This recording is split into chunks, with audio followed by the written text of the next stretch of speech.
Illegal aliens are being kicked out of healthcare programs by order of Robert F. Kennedy Jr.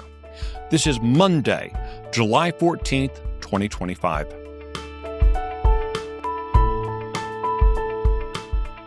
Texas Scorecard presents the day's first news for the Lone Star State, the Texas Minute, with your host, Michael Quinn Sullivan.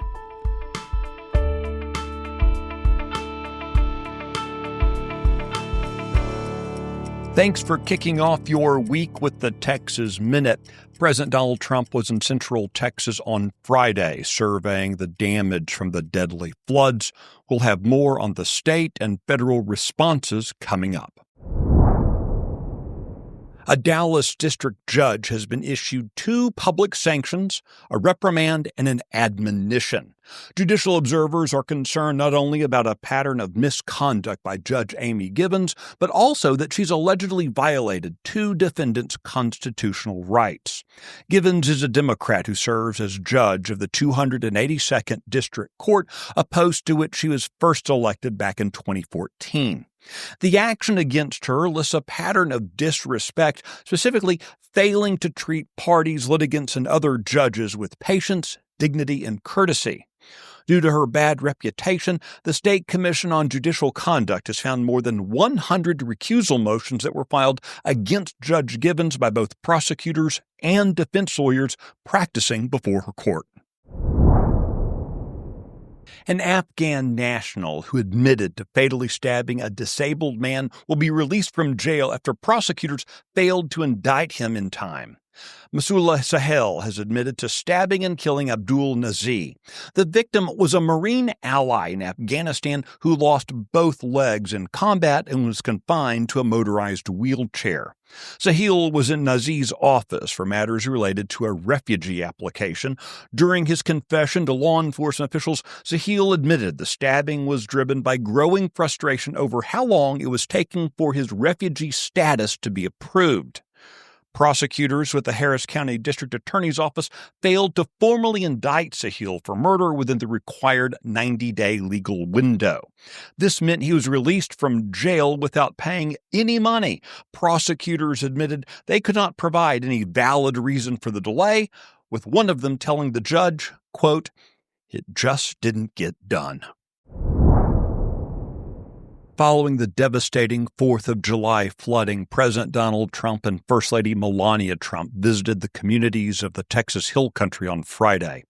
Those floods resulted in the known deaths of more than 100 Texans, with 169 people still reported missing. The President and First Lady conveyed their sympathies to the community and praised the bravery of those who responded to the crisis. The President also assured Texas that federal help would be forthcoming.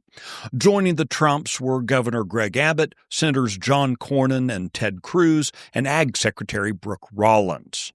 Meanwhile, Lieutenant Governor Dan Patrick and Speaker of the House Dustin Burrows have announced the creation of new select committees in their chambers that will examine items on the governor's call list related to the flash floods that occurred in the Hill Country. The committees will be tasked during the special session with addressing the Hill Country's current needs and determining any necessary actions to help avoid such catastrophic impacts in the future. The select committees will hold their first joint meeting on July 23rd at the Capitol. A hearing will also be held in Kerrville for local residents, but that date has not yet been announced. The Texas Minute will be right back. The media has an agenda, and having seen behind the curtain, I can tell you it's not what's in your best interests. That's why I started the Salcedo Storm podcast every weekday. Real talk for real Texans. The Salcedo Storm podcast, available wherever you get your podcasts.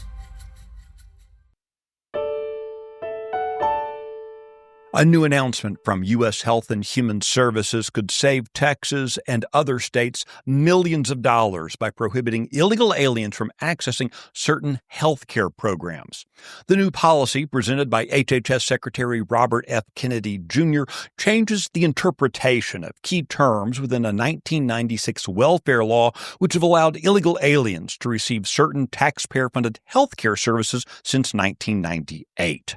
You might recall that Governor Greg Abbott signed an executive order in August 2024 requiring Texas hospitals to collect and report health care costs for illegal aliens every quarter.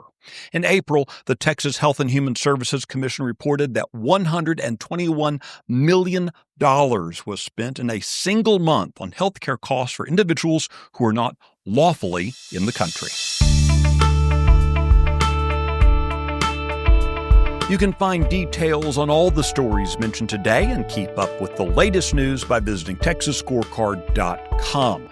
This edition of the Texas Minute was produced by Nick Shepard and based on the original reporting of Paige Feld, Michael Wilson, Mikhail Kerwin, and Addie Hovland. I look forward to seeing you out around the Lone Star State. Have a great day.